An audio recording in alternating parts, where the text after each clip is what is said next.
Well, it was good for us to have an offensive night. We've struggled a lot of this season with our offense, and it was good to see Evan have a good offensive night. Obviously, Farouk in the fourth quarter and overtime, we needed every one of his threes. CJ didn't necessarily shoot the ball well, but I thought in fourth quarter and overtime he was making good decisions. And I don't know, it's on the heels of our last game, this was a good one. You guys took care of the ball too.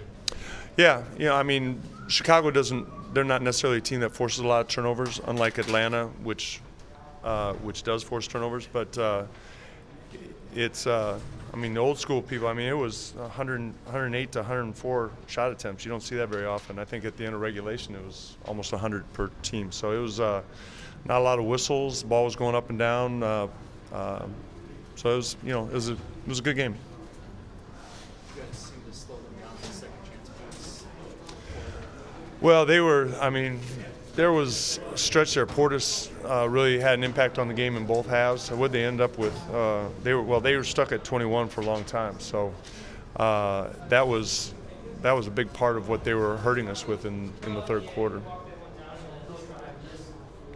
Just for a guy like CJ is going to shoot himself into the rules. Yeah, he's a shooter, he's a scorer, and you got to have that mentality. So I think what I was pleased probably most about CJ was his assists. 8 assists was something that I was probably more pleased with than the scoring.